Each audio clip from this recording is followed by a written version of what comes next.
Alright everyone, welcome back. This is another video in the Let's Make Music series, and today we're talking about drums. Now, how many of you have had this happen? You got a killer melody, you got a good groove going, but your drums sound like this.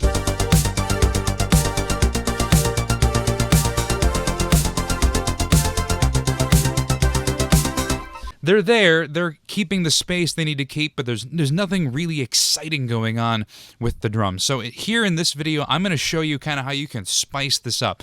We've got a really solid kind of synthwave groove going. I've just got 3 tracks. These are all done with free synths that I've just got. We've got a nice little sound going, got some space, but the drums are just destroying us. This is what's making this mix sound flat and terrible.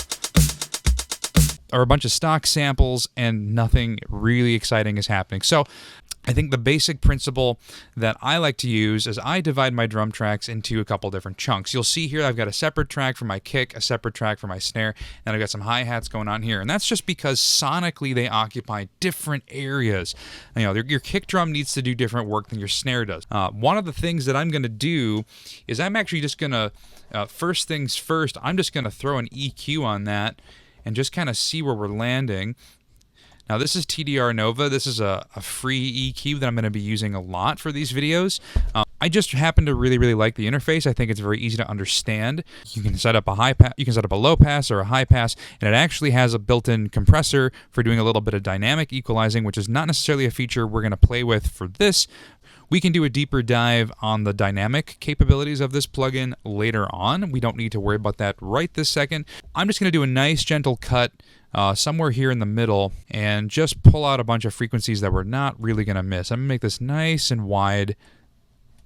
There we go. Now you'll notice I'm not completely killing the high end on that. The little click at the top, that's what's going to give you your definition in the mix for where the kick is hitting beyond just the low end. And one of the things I might do is give it just a little bump right around here, right around 100. Nothing crazy, just solid. It's a little bit of a warmth here, just so we know it's doing some work. There we go. And you can see that I've left a little bit of it intact. There's just a -9 reduction and a tiny boost at the low end. You know, we can hear the difference now when I bypass it. You can hear it's just a little more mellow, a little warmer, and that's all we really want to do with the kick. It gives everything else some room to breathe. Second thing here, I'm going to process the snare. There's a couple things you want to do just in general to make your snares hit a little harder. First thing, I'm actually going to do a little bit of a high pass. Nothing crazy. We just kind of want to pull the sub content if there is any out, so right around 50. And then we're going to kind of find, with this fella, we're going to just kind of look for where the meat of it is. Most snares kind of hit right around 250.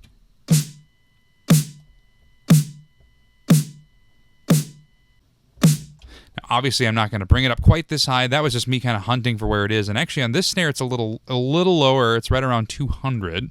But you can hear already it's making that snare a little more wooden and give it a little more oomph. So here, let me bypass it here.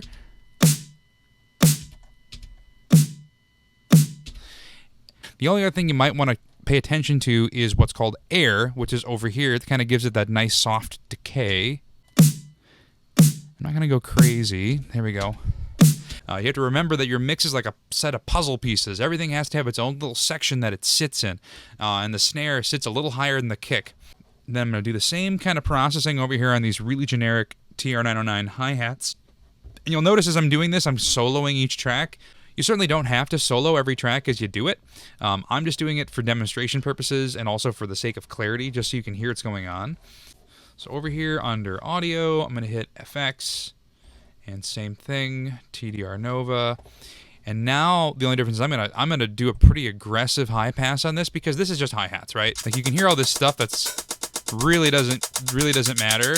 Might just come in here with a low pass now too, and just kind of gently find where those kind of obnoxious frequencies. So you see I've left very little of my hi-hats in terms of frequency, and that gives room for everything else to kind of come through. So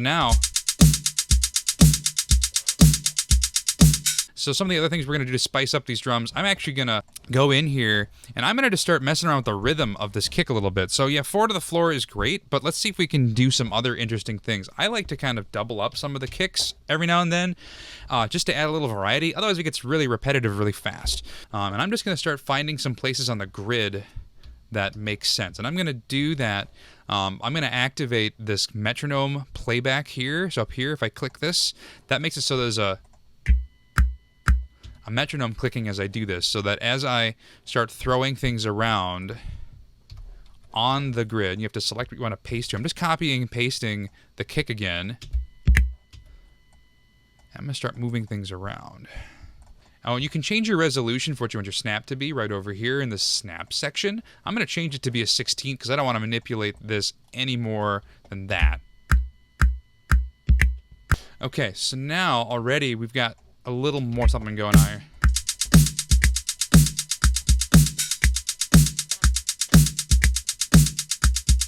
It's very Animotion, very like Obsession, bah, bah, bah, bah. And that's, if you listen to a lot of songs in the 80s, this is the kind of stuff that they'll do. Same thing with the snare. Now the snare are going to be a little more strategic about where we're going to double some things up. I tend to, in patterns of 8 bars like this, I like to have one smaller snare fill followed by one larger one. So it goes 1, 2, 3, 4, 1, 2, 3, 4, 1, 2, 3, 4, 1, 2, ba-bum, and then another 1, 2, 3, 4, 1, 2, 3, 4, 1, 2, 3, 4, a little larger fill. So I'm just going to, first of all, I'm going to just copy what I did with the kick just to save myself some time. So with the snare, one of the things I like to do is just kind of come in here, and we're going to stay in a 16th note resolution. So we have our little beats here, 1, 2, 3, 4. 4, that little space between 4 and 5 is where some of the magic can happen. So make sure I have the right track selected first of all. Make sure you're paying attention to where you're pasting things. Whatever is selected yellow is where you're going to paste, no matter where you're copying from.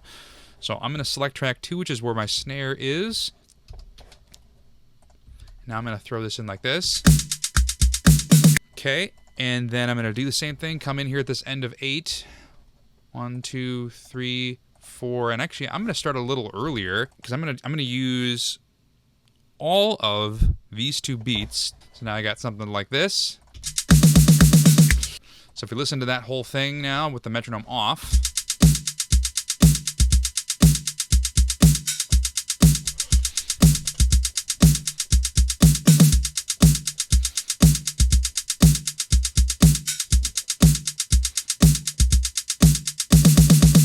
And already, even without doing anything else, we're already getting a little more exciting. But we're still only maybe halfway there. There's other processing that we can do to really make these drums stand out. Now, the next thing I'm going to do, you've probably heard this referred to as creating a gated snare. That's a super, super common thing with 80s music, and especially now that synthwave is in vogue, you'll notice other genres of music starting to borrow this. And all we're talking about really is we're going to throw some reverb on this snare. There's even some defaults here you can grab. I'm not a big fan of these drum run. Some of these drum ones are a little dry still for me. We want something pretty wet and something pretty heavy. So we've got a snare drum send. Yeah, that's more in the ballpark of what we want, but we want less of the reverb signal. We want the stereo. And we're just going to keep adjusting. There we go. It starts off with the dry signal muted there, so we're just going to keep adjusting till we get.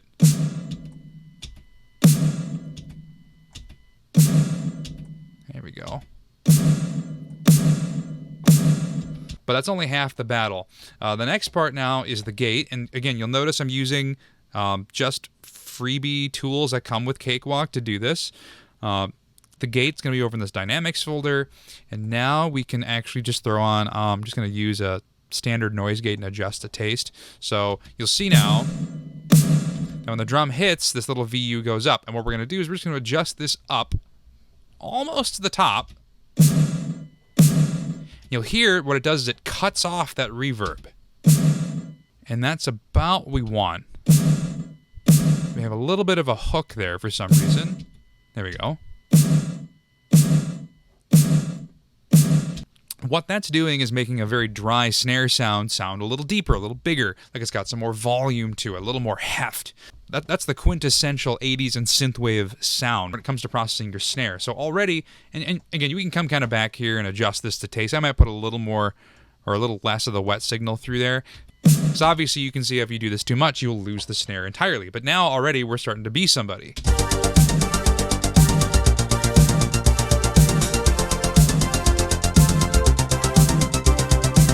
So the other thing that I like to do before I do any other processing is to give my hi-hats a little more sizzle, I like to actually put a little bit of chorusing or phase on them just to give them a little more depth. And one of the things I'm going to do here, this is going to be in the modulation folder, and this is another plugin that comes with Cakewalk when you download it. There's a preset here called Drum Fattener. Let's give that a try and see what it does. And you'll hear it's just giving it a little bit of a twang, a little bit of phase. And if I undo it, you hear it sounds like dry. Here it is wet. And we can adjust this. We can send a little less of that signal through. But you can see already we're starting to get in the ballpark now, making this sound a little more lively of what we got.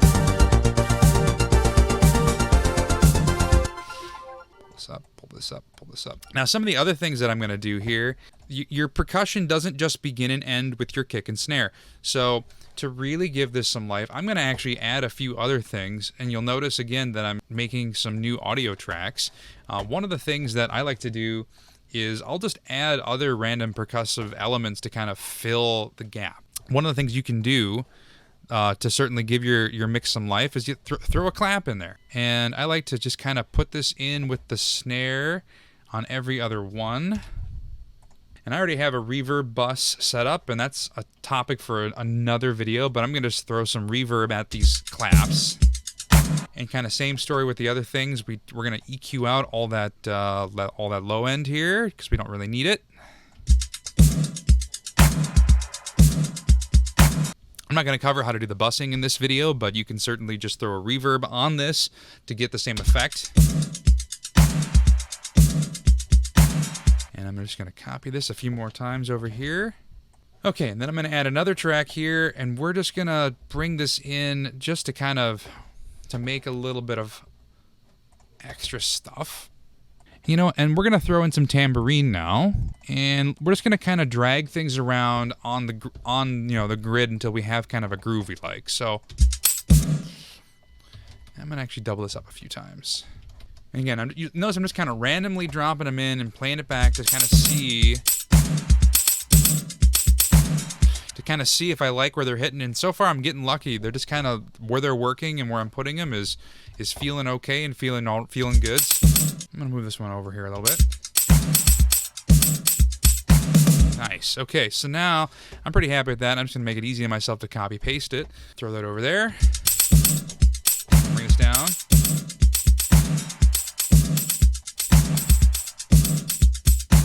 Again, we shouldn't be surprised. I'm going to high pass it and just pull out the mids a little bit and just give it some... Actually, I'm going to go back here in my EQ for the snare and put a little more air into it so you can hear a little more. And then, when it comes to doing our pattern, there's still one more thing that's missing if we're going to make this a real synthwave tune, and that is toms. So for those of us that are just kind of learning this, you might be wondering, what the heck is a tom? Well, a tom is those other drums that aren't the kick and the snare that you go doo doo. And I'm gonna create a new audio track, and I'm gonna start bringing them in here, and I'm just gonna kind of lean on some really basic samples here. And typically, you throw toms as part of your transition into your next set of patterns. So I like to throw toms kind of. So here we are in our 1, 2, 3, 4. Bar pattern. I will throw toms right at the end of that fourth bar, and typically speaking, you do them in descending order. I mean, I think the most famous example of a tom, is think of Michael Jackson's, How You Make Me Feel. It opens a. That's kind of what you want your tom pattern to do, high to low, and you'll notice your samples are usually ordered that way. It's gonna be 1, 2, 3, 4, in orders, in order from highest pitch to lowest, and you start with your high one and work your way down. So I'm going to grab in tom 2. And then you notice that even though those are different samples, I am throwing them on the same audio track, and that's because they're going to be processed the same. And I'll get to that in a second. You'll notice I'm trying to deliberately offset them from where the snare is landing, and that's just to make them stand out a little bit more.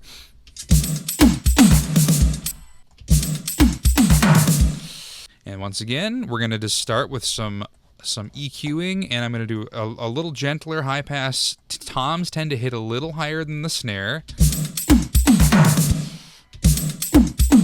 Yeah, right about there.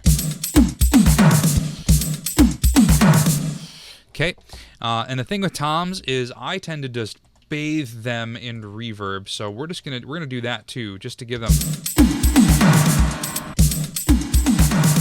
because they're gonna sit a little further back in the mix, so it's okay if they sound like they're more reverby, right? And that's gonna be a little tricky to throw a tom fill in here because we got the snare doing a bunch of stuff here, so I'm still gonna grab it and just kind of see if I can drop some on the grid. In a way that makes sense. We're gonna get rid of that low tom for the second roll just because we got the snare doing a whole bunch of work. Maybe I'll have that low one hit at the same time as the snare just for like perfect. You know what? This beat's calling to me for one more thing. I just want to throw some cowbell. We're gonna throw some cowbell in here. Okay, that was bad. I'm not doing that again. That's not gonna happen anymore. Yeah, this can be subtle. We're just going to come in here and throw, again, we're just kind of putting it on the grid somewhere where it feels groovy. You'll notice that I'm kind of deliberately putting it in spots where there's nothing else happening because we're just trying to fill the space a little bit. So I'm going to try putting one like right about here somewhere. So I'm just moving some cowbells here on the grid. Again, I'm inserting them in places where there's not other stuff going on for the most part. And again, we're not going crazy. We're just putting a little bit of... Now you'll notice that everything's really loud right now for the cowbells, and I'm just going to drop it back in the mix. So I'm just going to take this down. We don't really need to hear as much.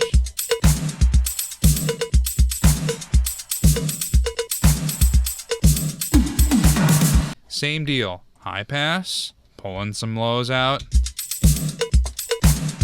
And I tend to leave cowbells pretty dry because you don't need a whole lot of stuff going on with your cowbells.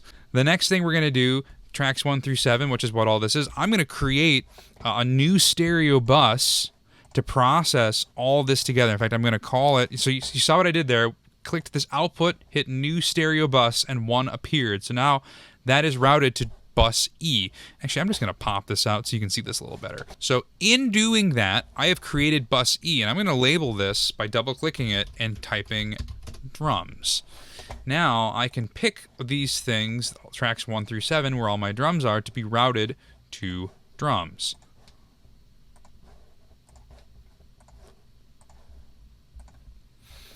Which means now when I solo just this thing, all the drums are right there. You'll notice that I lost the reverb processing. That's good. It's on the individual buses. When I do this, it's all back. And on that subject, I'm going to put a little bit of reverb on the master. Not a lot, just a little tiny bit. Give it some space. Just so it sounds like it's in a room somewhere. So what's the point of putting everything on a bus, you might ask? Well, that's because now we're going to get into what's called parallel compression. Anyone who's watched a drum video before has probably seen this term somewhere. And we're going to do this on the Cakewalk's Pro channel. So you'll see when I click this little arrow here, it pops open this thing over here, and we can actually make room for it by just dragging this divider. So now I've got some fancy tools I can use to start processing all the drums using just built-in stuff. I'm actually going to replace this top one, this compressor. I'm going to replace this module. There we go. This is a little more traditional based on what you see. And first thing I'm going to do, I'm going to change the ratio, this knob here, up to 4:1. You don't need to necessarily know what this means just yet. I could do a whole separate video on just how compressors work. And we're going to start by just turning the attack up all the way and the release all the way. And what we're doing is we're doing what's called leveling. We're just going to smooth out the peaks and the valleys and the waveforms of these drums so that they're a little more glued together. Now you'll hear when I do this,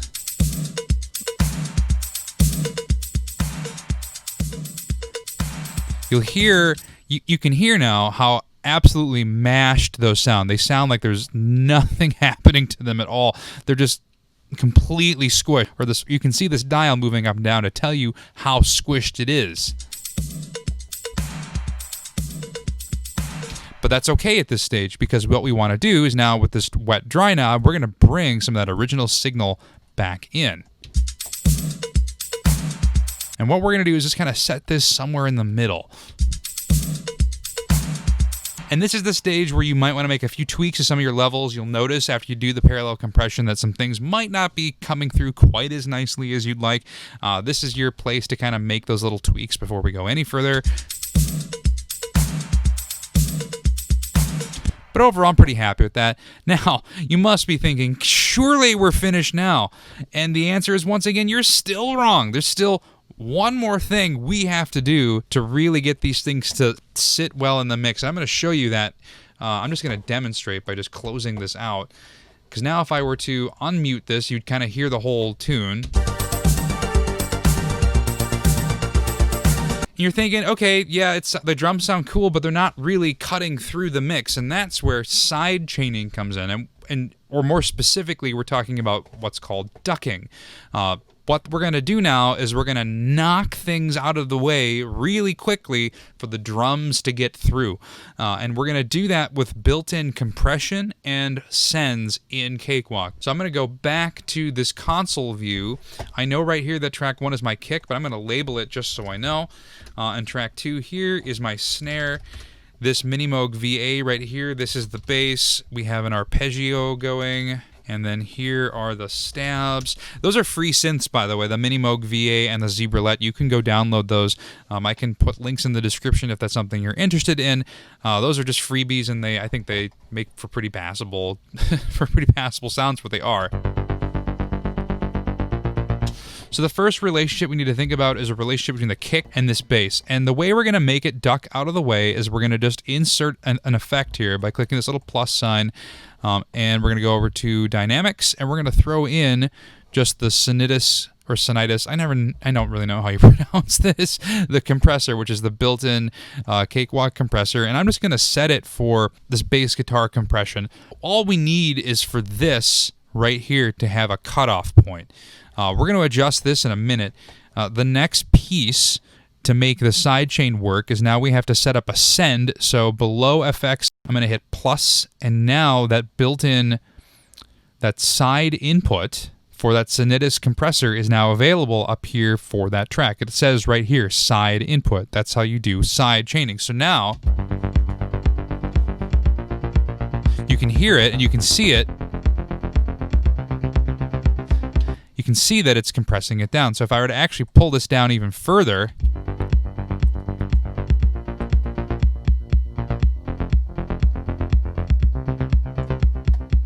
our controls, I'm not going to have it be quite that aggressive, but this release is where you adjust how quickly it kind of comes back after the kick there. And since we have multiple kicks,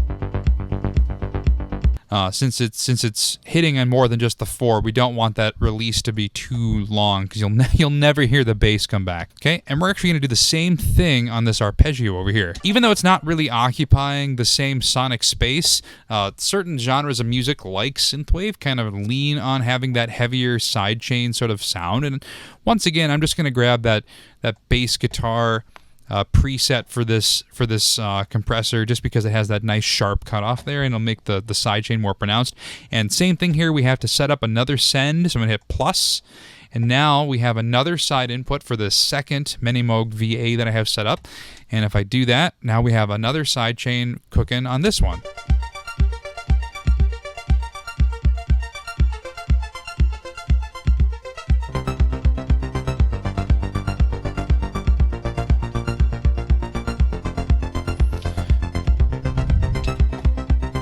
So already you can hear that kick cutting through there on both of them. And now the other thing we're going to do that's maybe a little less conventional is I'm actually going to set up a sidechain with the snare. And we're going to do that on the synth stabs I got going on here because these are occupying some of the same sonic areas.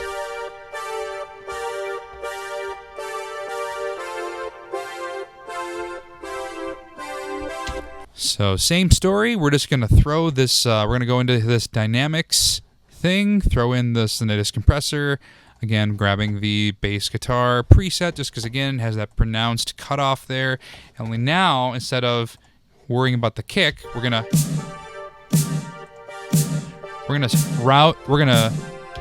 route this snare side thing to this Zebralette track. Again, it shows up now that I've added that compressor as side input, and we're not going to go crazy with it, just going to have a tiny bit of gain reduction.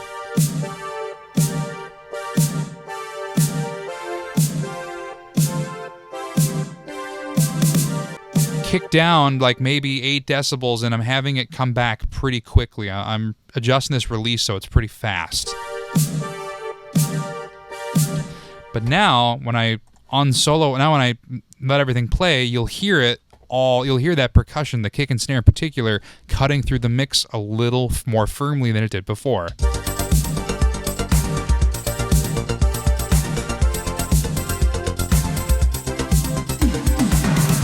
One of the things that I like to do just when I've finally got my side chaining set up the way I want is I will actually just open up a Bpm Delay Calculator. You can just Google this or print one out if you're smart, which I'm not. And this will just give you a little chart of what different millisecond readings are for different BPMs. So we're working at 120, which means an eighth note is 250 milliseconds and a 16th note is 125 milliseconds. So what that means is when I open up my compressor here and I set this to 250 milliseconds, that means it is taking an eighth note to release. I'm actually going to adjust this a little bit. Same thing here. This is releasing after an eighth note when I set this to 250 milliseconds.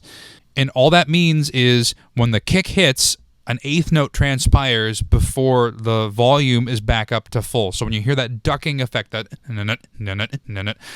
means that an eighth note goes by before it goes back up to where it was. And I'm actually going to adjust this where the snare cuts through to be a 16th note because we don't need this to duck out of the way quite as much. And now that I've tweaked this and adjust the thresholds down a little bit, you're going to hear it.